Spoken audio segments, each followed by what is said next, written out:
જય શ્રી કૃષ્ણ બધાને. કેમ છો? બધા મજામાં? આવી ગયો છું પાછો એક નવો વિડીયો લઈને મારે લાઈફ ઉપરનો. અને આજનો વિડીયો એ છે કે તમે થંબનેલ ઉપરથી જો કે ખબર પડી જ ગઈ છે કે જીમના ટોપિક ઉપર છે. જે મેં બાળપણથી જ જીમની શરૂઆત કરી દીધી હતી અને એ કેટલા વર્ષથી કરી હતી અને બધું એમાં જે અત્યાર સુધીની આખી એ જીમ બાબતની જર્ની છે અને મને કેમાંથી મોટિવેશન મળ્યું એ બધું આજના વિડીયોમાં હું જણાવીશ. તો વિડીયોમાં છેલ્લે સુધી બન્યા રહેજો. જો વિડીયો સારો લાગે તો લાઈક કરજો, શેર કરજો, ચેનલમાં નવા હોય ચેનલને સબસ્ક્રાઈબ કરી લેજો, બેલ આઇકન ઓન કરી દેજો, મારા દરેક વિડીયો નોટિફિકેશન તમને મળતા રહે.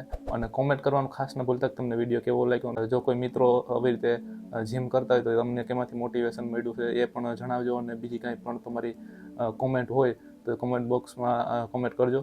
અને તો હાલો હવે આપણે આગળ શરૂઆત કરીએ. મારી જીમની શરૂઆત થઈ હતી હું 7 વર્ષનો હતો ને ત્યારથી હું જીમની મેં શરૂઆત કરી હતી. અને એનું કારણ શું હતું કે WWE હું બહુ એ સમયે જોતો. અત્યારે જો ક્યારેક સમય મળે તો જોઉં છું, પણ એ જે સ્પેશિયલ ઇવેન્ટ આવે ને જે મહિના દિવસે એ જ જોઉં છું. બાકી રો અને સ્મેકડાઉન હવે કેમ કે સમય આપણે કામમાં વ્યસ્ત હોય એટલે સમય ન મળતો એટલે બહુ નથી જોતો. અને હવે થોડીક ખબર પડી ગઈ કે એ સ્ક્રિપ્ટેડ હોય છે અને ઘણું ખરું ફેક પણ હોય છે. એટલે એના લીધે બહુ નથી જોતો. પણ મનોરંજન માટે જો કે એન્ટરટેનમેન્ટ એ કહે જ છે કે વર્લ્ડ રેસલિંગ એન્ટરટેનમેન્ટ, એટલે એન્ટરટેનમેન્ટ માટે જ છે, રિયલમાં નથી. એ તો તમારે જોવું હોય તો MMA ને બધું જોવું પડે. તો એ સમયે હું જોતો હતો. મને એ જે જ્યારે આવવાનું હોય ને ત્યારે મને ખબર હોય ત્યારે કંઈક ગુરુવાર અને શુક્રવાર 2 દિવસ આવતું. ગુરુવારે રો આવતું અને શુક્રવારે સ્મેકડાઉન આવતું. અને રો સાંજે 5 થી 7 વાગ્યા સુધી આવતું અને જે સ્મેકડાઉન છે એ લગભગ 6 વાગ્યા સુધી કે 6:30 વાગ્યા સુધી સાંજના આવતું શુક્રવારે. અને એ પણ આવતું 10 સ્પોર્ટમાં, વચ્ચે એડ આવતી ને એવું એવી રીતે આવતું. તો એ હું ત્યારે જોતો. આ બધી વાત હશે 2001-2 આસપાસની. એટલે ત્યારે હું જોતો. એ પછી તો હું ઘણા વર્ષો સુધી મેં એ જોયું હતું. અને પછી કામમાં વ્યસ્ત આવી ગયો અને કેટલીક એવી ઘટનાઓ જે મેં આગળના વિડીયોમાં તમને જણાવી એવી બધી ઘટી ગઈ. એટલે પછી થોડુંક ઇન્ટરેસ્ટ લગભગ વસ્તુમાં ઓછો થઈ ગયો હતો. ત્યારે એ હું જોતો ને એટલે ત્યારે બ્રોક લેસનર લગભગ ના આવતો કે એવું કંઈક હતું. પછી બ્રોક લેસનરની શરૂઆત જો કે 2012માં કે લગભગ રિટર્ન થયો હતો ઘણા વર્ષો પછી. એટલે ત્યારે લગભગ બ્રોક લેસનર ન આવતો. અમે ગેમ રમવા જતા ને વિડીયો ગેમ આપણે PS1માં 2માં, તો 1માં કે ના 2માં લગભગ આવતી. હા, સ્મેકડાઉન પેઇન બરોબર. તો એ હું રમતો ને તો એમાં બ્રોક લેસનર આવતો. તો એને મને આમ બોડી ને પાવર ને પસંદ આવ્યો હતો. પછી 2012માં એને પછી શું કે ત્યારે કંઈ મોબાઈલનું ને એટલું બધું ઇન્ટરનેટ હતું પણ બહુ મોંઘી પડતું હતું. એટલે પછી એટલી આપણે કેપેસિટી હતી નહીં. એટલે પછી 2012માં એ રિટર્ન થયો ને એ ત્યારે મેં ટીવીમાં જોયું ને પછી એ જે બધી આખું ઘટના હતી એટલે ત્યારે મેં એની પહેલી ફાઇટ જોઈ હતી અને આમ જોયો હતો કે એટલા વર્ષ આવ્યો કેવો હતો એમ. કેમ કે પહેલાંની ફાઇટો મેં પછી એની જોયેલી નહોતી. તો એને જોઈને વધારે મને થોડુંક મોટિવેશન મળ્યું. આમ તો WWE તો જોતો જ, એમાં ઘણા સારા બટિસ્ટા અને બધા ટ્રિપલ એચ અને બધાની પણ સારી બોડી હતી. પણ બ્રોક તો કોઈ શું આમ મગજમાં ખૂતી જાય એમ કે ભાઈ આ રેસલર સારો છે એમ. એક જોઈએ તો મારો ફેવરેટ રેસલર હતો અને અત્યારે પણ હજી એ જ ફેવરેટ છે. એટલે એને જોઈને મને મોટિવેશન મળ્યું હતું અને કે હું બોડી બનાવવાનું ચાલુ કરું. પછી 7 વર્ષની ઉંમરે શરૂઆત કરી. અને પાછી એક બીજી પણ વાત હતી કે ધીરે ધીરે પછી હું 7મા ધોરણમાં ને આવ્યો ને એટલે પછી આગળ પાસ થઈ જાવ ને પછી નોકરી મેળવવાનું ને આપણે બાળક તરીકેના સપના હોય. એટલે ત્યારે મેં મારા પપ્પાને પૂછ્યું કે આમ સારી નોકરી કઈ એમ સારી, એટલે ખાલી પૈસા જ નહીં આમ બધી રીતે. તો એ કે આર્મીમાં જવાય. પછી આર્મી માટે બધું આપણે જાણકારી મેં લીધી કે એમાં કેવી રીતે જવાય ને કેટલી ઉંમરે જવાય ને કેટલી હાઇટ ને બોડી ને બધું છાતીને જોઈએ. તો એ જાણકારી લઈને પછી એના માટે પણ પાછો મેં આપણે ઓલા જે ટીંગાઈને આપણે દંડ પી લઈએ ને એ ચાલુ કરી દીધા. પણ એ પહેલાં જ્યારે શરૂઆત મેં કરી ને તો એ શરૂઆત કરી હતી આપણે કોચથી. માં છે ને એને ચિંતા થતી ને પાછું એકનો એક હતો એટલે એ છે ને આર્મીમાં જવાની વિરુદ્ધમાં હતા. એટલે કે ભાઈ આર્મીમાં નથી જવું. મારા પપ્પા કહે કે વાંધો નહીં. મારા પપ્પાની છૂટ હતી કે તું આર્મીમાં જો તારી ઈચ્છા હોય તો બધી તૈયારી કર અને એવી રીતે ભણ કે પાસ થઈ જાય ને તો આર્મીમાં સિલેક્ટ થઈ જાય. એટલે માં એના વિરોધમાં હતા, પણ આ એના શું કે ચિંતાને લીધે, બીજું કંઈ ખરાબ તો ન જ ઈચ્છતા હોય.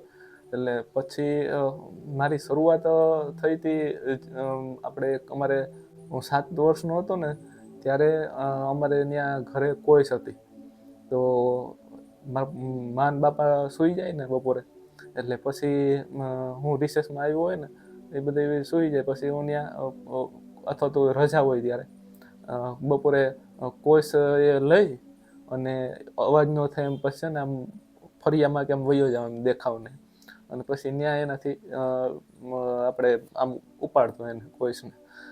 એટલે એ કોઈસ લગભગ હતી ત્યારે 7-8 કિલોની તો હશે, બહુ જાડી કોઈસ હતી, જે ઓલી ચોરસ આવે નહીં, ગોળ આવે એ હતી કેવાક નહીં, એમાંથી નીકળતી એ ત્યારે એ સમય.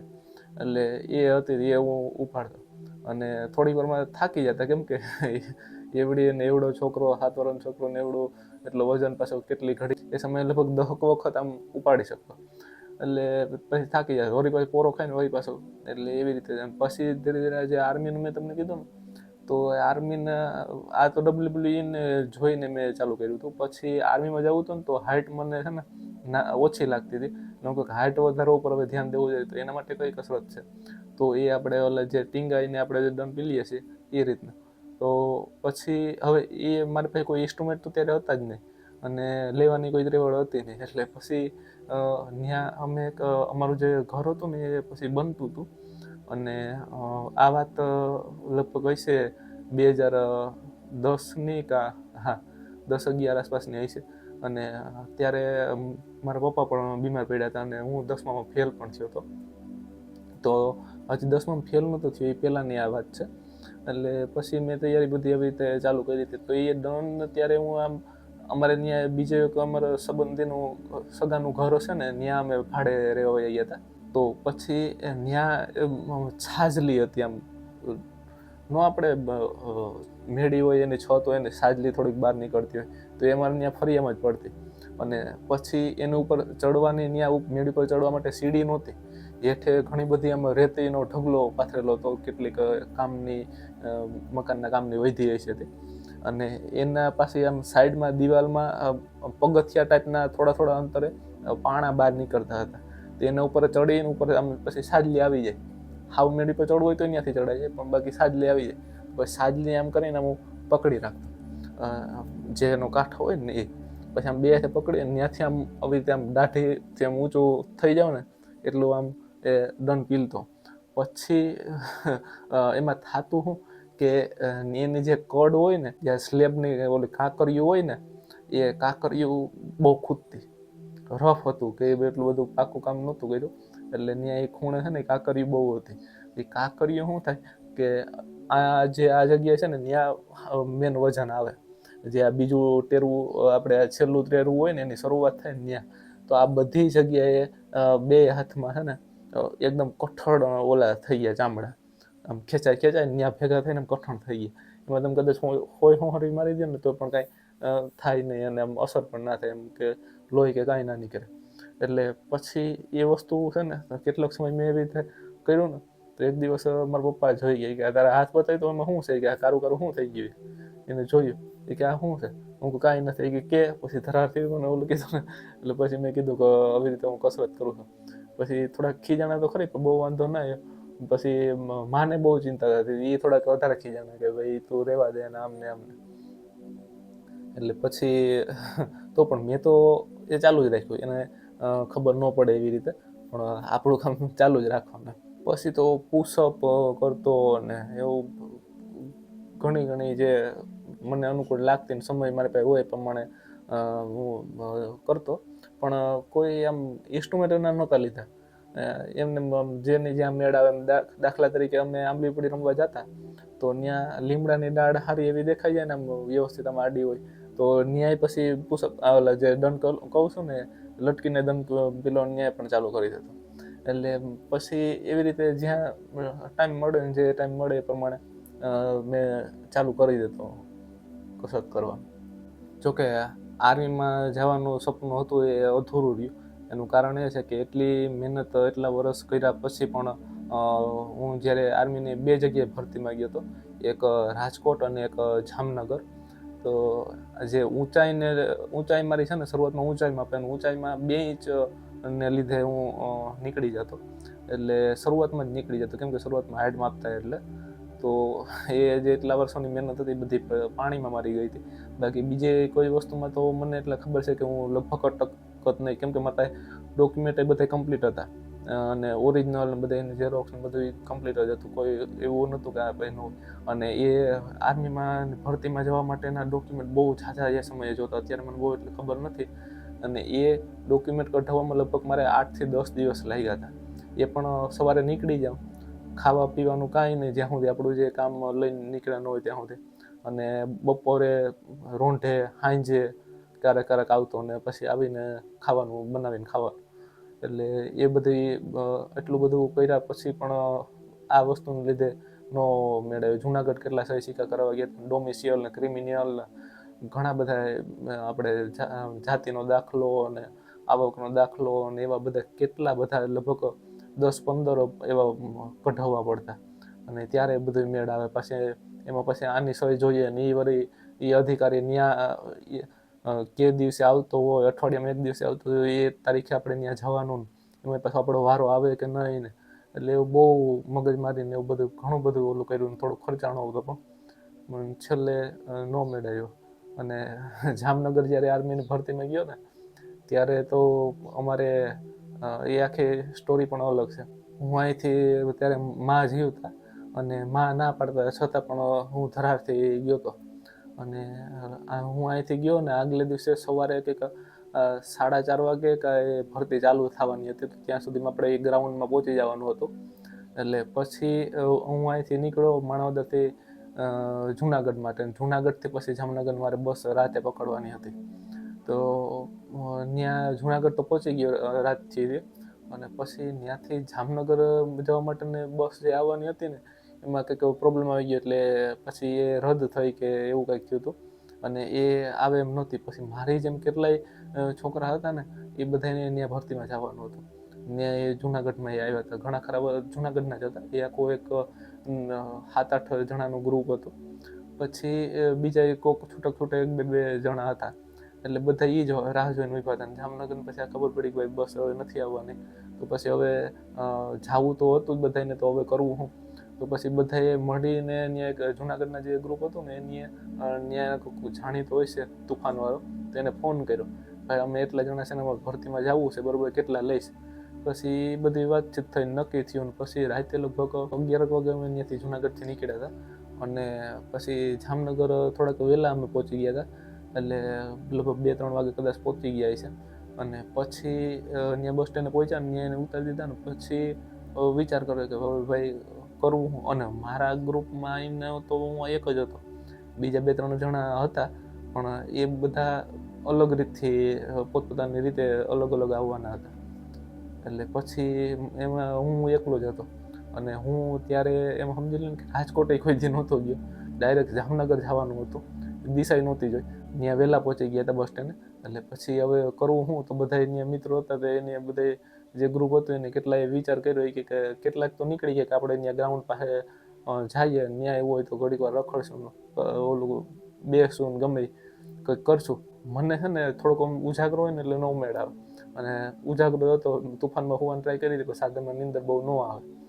એટલે પછી ત્યાં થોડોક ઝોલાતો હતો તો થોડુંક 1-2 ઝોલા આવી જાય ને એટલે આપણે થોડીક નીંદર થઈ જાય તો આપણે પરીક્ષા સારી રીતે આપી શકીએ. અને પછી આ જે મિત્રો હતા બધા વિચાર કર્યો કે ત્યાં જે બસ સ્ટેન્ડે જે બધા ગરીબ લોકો હેઠે સૂતા હતા ને બધા, તો એ કે એને પાસે જ ત્યાં સૂઈ જાય. અને આ મારો પહેલો અનુભવ હતો. અને એ વસ્તુ પણ આપણે કરી હતી, કોઈ વસ્તુનો આપણે અભિમાન નથી. એટલે એ બધા ત્યાં સૂઈ ગયા, બધા ગરીબ લોકો સૂતા હતા. અને પછી અમે પણ એની હારે સૂઈ ગયા. તો ક્યારેક કોઈક માણસ નીકળે ને તો જોતું જાય, તો અમે પછી આખી હોઈ ગયા હતા. એકાદો ઝોલો થઈ ગયો હતો, તો થોડોક ટેકો થઈ ગયો હતો. અને પછી જે ટાઈમ હતો એ ટાઈમે પછી બધા એકબીજાને કીધેલું હતું કે જો એ કોઈ સૂતું હોય ને આપણે આ ટાઈમે ઉઠી જાય તો બધા એકબીજાને ઉઠાડજો. એટલે પછી એક મિત્રએ ઉઠાડ્યા બધાને. અને પછી અમે ત્યાંથી ગ્રાઉન્ડે ગયા. અને ગ્રાઉન્ડે પછી ત્યાં શરૂઆતમાં હાઇટ માપે ને એ હાઇટમાં હું નીકળી ગયો હતો. અને પછી જે મારા ગ્રુપના હતા ને બીજા એ પણ ત્યાં મને ભેગા થઈ ગયા હતા. અને પછી બીજી વાર રાજકોટ ગયા હતા તો રાજકોટમાં એ જ વસ્તુ થઈ. પહેલાં હાઇટ માપે ને હાઇટમાં હું નીકળી ગયો. અને જે નીકળી જાય ને એને પાછા નકર શું કરે કે પાછા નીકળી જાય, બહાર જાય અને પાછા આવી ટ્રાય દેવા. એટલે એ પાછું છે ને થોડુંક વધારે જે લોકો સિલેક્ટ કરવા હોય આર્મીવાળા એને થોડીક વધારે તકલીફ પડે કે ભાઈ આ એકને એકને પાછું આપણે કેમ કે એટલા જણા હોય, 500 જણા જોતા હોય ત્યાં 25,000 જણા આવી જાય એટલે પછી એને પાછું બધાનું એટલે એને ત્યાં એક શું એક સિસ્ટમ હતી કે જે રદ થઈ ગયા હોય ને નીકળી ગયા હોય ને એને ત્યાં કલરની એક ડોલ હોય તો એમાં એ કલરવાળું પાણી હોય એ પાણીમાં તમારે એમ હાથ બોરી દે, હાથે બોરાવી દે એટલે આ જે 2-3 ટેરવા સુધી હાથ તમને બોરાવી દે એટલે એના લીધે છે ને ઘાટો ગુલાબી કલર હોય એમાં તો એ તમારા હાથમાં લાગી જાય અને એ હાથમાં લાગી જાય ને એટલે પછી એ તમે ગમે એટલી ટ્રાય કરો ને નીકળે જ નહીં. એ તમારે લગભગ સમજી લે ને કે કંઈ નહીં તો 15-20 દી તો લાગે જ નીકળવામાં એમ. પછી એમાં બોરાવી દે એટલે પછી બીજી વખત છે ને એ વ્યક્તિ આવી ન શકે. અને ઓમે પછી જેટલાની ભરતી બધાનો વારો આવી જાય ને ત્યારે જે રદ થઈ ગયા હોય ને એને સાઈડમાં બેસાડ્યા આવે અને પછી જેટલા આવવાના હોય ભરતીમાં બધા આવી જાય પછી આ બધાને કાઢે કે હવે તમે નીકળો. નકર એની પાછા રિટર્ન કદાચ આવવાનો ચાન્સ રહે એટલે 2-3 વસ્તુ એવી રીતે એ કરતા કે પાછી એકને એક વ્યક્તિ બીજી વાર ના આવે. એટલે આના લીધે શું કહેવાય કે પછી આર્મીમાં પણ ન મેળવે. પછી મેં જતું કરી દીધું ભાઈ કેમ કે ત્યારે પછી થોડીક 18-20 વર્ષ આસપાસની ઉંમર થઈ, 20 વર્ષની ઉંમર થઈ ગઈ હતી પછી બહુ એટલે આશા હતી નહીં. હું કરતો હાઇટ માપતો રહેતો અને આમ ટીંગાઈને દંડ પણ પીલતો પણ પછી બહુ એટલી બધી વધી નહીં એટલે હું કહું જે થયું હોય બરાબર ભાગમાં હતું એ થાય અને હવે આગળ કંઈક નવું વિચારીએ બીજું શું આપણા કિસ્મતમાં નહીં હોય એમ. પછી જે વચ્ચે આ બધી ઘટના ઘટી ગઈ, 10માં ફેલ થયો પછી દુકાને જવાનું ચાલુ થઈ ગયું, બાપા બીમાર પડી ગયા પછી બંને એક્સપાયર થઈ ગયા અને એ બધો જે આખો ગાળો છે ને એ 7-8 વર્ષનો એમાં પછી બધું આ જીમનું બધું મારાથી મુકાઈ ગયું હતું. થોડુંક ડિપ્રેશનમાં આવી ગયું હતું અને એવું બધું ઘણું બધું એમાં પછી ઘટના ઘટી હતી. આ હું આગળના વિડીયોમાં તમને જણાવીશ. તો એના લીધે પછી હું ડિમોટિવેટ તમે કહી શકો એવી રીતે થઈ ગયો હતો અને હતાશ એક રીતનો થઈ ગયો હતો. એટલે પછી આ બધું છૂટી ગયું હતું અને પછી થોડાક વર્ષો પછી છે ને પછી મેં ઓલો 35 લીટરનો આપણે પાણીનો કેલબો આવે છે ને એ લીધો મેં અને એમાં જે ઉપર ઓલું નાકું આવે ને ત્યાંમાં બે હાથ ના આવે, આમ રાખવો પડે દોઢે તો મેળ આવે. અને તો છે ને તમે ઉપાડો ને એટલે એકબીજા પર બીજો હાથ આવ્યો ને એટલે આ ઉપરના હાથની આંગળીઓ છે ને એકદમ હાવ ચીપાઈ જાય, બહુ તકલીફ થાય, પીડા થાય. તોય પણ ઉપાડતો નહીં. 35 લીટર એટલે સમજી લો ને કે 32-33 કિલો આસપાસ ગણી શકાય. એટલે એટલો વજન એ ઉપાડતો બે છે, પાણીનો આખો ભરી દેવાનો અને પછી એ જ રાખ્યો હતો એનાથી કસરત કરતો અને પુશઅપ પણ સાથે કરતો. પછી 25 વર્ષની ઉંમર થઈ ને ત્યારે ફ્લિપકાર્ટમાંથી મેં એક 2019માં કે લગભગ એ 2000 રૂપિયાનો સેટ મગાવ્યો હતો આ જીમનો, જે એમાં આપણે 2 સ્ટીલના સળિયા આવતા. એક તમારે કેમ ટીંગાવવા માટે આપણે કરવું હોય ને કે ટીંગાઈને કે દંડ પીલો હોય ને તો એમાં એ કામ આવે અને વજનમાં ઉપાડવું હોય ને તો એમાં પણ તમારે કામ આવે. એક એ રીતનો હતો, બીજો એકદમ એ વાંકા ચૂકો હતો, થોડોક વચ્ચેથી આમ એવી રીતે પકડાય એવી રીતે. અને એક બીજો હતો એ આમ સીધો હળિયો હતો. એટલે એ 2 સ્ટીલના સળિયા આવે, પછી 5 કિલોના એક ઓલું જે પ્લાસ્ટિકનું ચકડું આવે ને 5-5 કિલોના એવા 4 આવે, પછી 3 કિલોના 4 અને 2 કિલોના 4 અને પછી 2 નાના આપણે સિંગલ જે આપણે ઉપાડવું હોય ને ડમ્બલ્સ એ આવે. તો એ આપણે એમાં તમે 2 કિલોના 3 કિલોને ચડાવી શકો, 5 કિલોનું ચડાવી શકો. એટલે એના 2 હરિયા નોખા આવે, એ નાના આવે એવડા. અને એ પણ આમ ઉપરથી તો પ્લાસ્ટિક જ એનું ચડાવેલું એટલે તમે જોવો તમને લાગે પ્લાસ્ટિક જ છે. બાકી જે ઓલા મોટા 2 સળિયા કહું ને એ તો તમે જોવો તો ખબર પડી જાય કે આ સ્ટીલ જ છે એમ. એટલે સ્ટીલ મેં એ હટવું લીધું કે કટાય નહીં એમ. લોખંડના સળિયાવાળું સસ્તું આવતું હતું. પછી મુઠ્ઠી મજબૂત કરવાનું આવતું. આમ સ્પ્રિંગ ટાઈપનું હોય, આમ તમે દબાવો ને એટલે આવી રીતે આમ કરવાનું એટલે મુઠ્ઠી મજબૂત થાય. પછી ઓલી દોરડું આવતું કૂદવાનું, અને ગ્લવ્સની એક જોડી આવતી હાથમાં પહેરવા.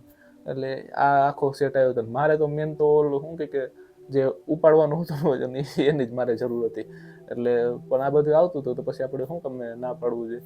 એટલે પછી એ આખો સેટ મૂક્યો હતો. એમાં એક ચકડું ક્યાંક રસ્તામાં એનાથી ટ્રાન્સપોર્ટવાળાથી પડી ગયો કે ભગવાન જાણે, એક ઓછું આવ્યું તો મેં ઘરે પાછળ ખોલ્યું પછી ખબર પડી ને પછી કંઈ પાછું મોકલવાનું બહુ વિચાર જ નહોતો કર્યો. એટલે કંઈ એમાં જો કે એક વસ્તુમાં કંઈ ફેર પડે એમ નહીં કે લગભગ 2 કિલોનું કે 3 કિલોનું એક ચકડ ઓછું આવ્યું હતું તો એની મારે એટલી બધી જરૂર પડતી નહીં. કેમ કે એ 5 કિલોવાળા છે ને 4 ચડાવી દે એટલે મણ એક વજન થઈ જતો, એટલે હાલતું એમ. કેમ કે પછી વધારે ઘડી સુધી ટકી શકે ને કે આપણે 30 કિલો ઉપાડી શકીએ, પણ એ પછી વધારે ઘડી આપણે ન કરી શકીએ એમ. એ પછી પણ ક્યારેક ક્યારેક જ્યારે સમય મળતો અને હું અહીંયા હાજર હોઉં, કેમ કે વધારે પૂરતું તો પછી બહાર નોકરીમાં જ વયા જવાનું હોય, બહાર ગામ જ. કેમ કે અહીંયા હોય તો વાત અલગ છે, પણ તો પણ ટાઈમ મળે તો થોડીક વાર કરી લે. બાકી જીમ કરવાનો ટાઈમ જ બહુ ન મળતો. બહાર નોકરી કરતા હોય તો ત્યાં એનું કામ હોય ને એવું બધું હોય ને, ત્યાં પછી કામ પતી જાય એટલે થાકી જાય એટલે ટાઈમ ન મળે. ને પાછા ત્યાં બધા સાધનો હોય ને એટલે જ્યારે માણાવદર અહીંયા હોય અને બહુ એટલું કંઈ કામ ન હોય એટલે ક્યારેક ક્યારેક પછી જીમ કરવાનું રાખતો, અને પછી વચ્ચે વચ્ચે મુકાઈ જતું ને એવું બધું હાલતું હતું. ત્યારે થોડુંક એવું જ છે, ક્યારેક ક્યારેક સમય મળે ને અને એવું લાગે એટલે થોડોક શું કહે કે પાછું આપણે જાળવી રાખીએ, બોડી થોડીક મેન્ટેન રહી અને આપણે થોડુંક શું કહે કે મોટિવેશન મળે એમ કે ભાઈ ના હજી આપણામાં આ બધું હજી જીમ કરવાની આપણામાં તાકાત છે એમ. તો આ હતી મારે જીમની શરૂઆતથી અત્યાર સુધીની જર્ની જે મેં તમને જણાવી. અને તમે તમારી જે જર્ની હોય, તમે જો જીમ કરતા હોય તો એ પણ મને જણાવજો. તો આજનો વિડીયો બસ અહીં સુધી રાખી. વિડીયો તમને સારો લાગ્યો તો લાઈક કરજો, શેર કરજો. ચેનલમાં ન હોય તો ચેનલને સબસ્ક્રાઈબ કરી લેજો, બેલ આઇકન ઓન કરી દેજો. મારે દરેક વિડીયોનું નોટિફિકેશન તમને મળતા રહે. મળશું પાછા નેક્સ્ટ વિડીયોમાં. ત્યાંથી બધાને જય શ્રી કૃષ્ણ. જ્યારે સપનું પૂરું ન થાય ને રાજ, ત્યારે સપનું બદલવું પડે છે.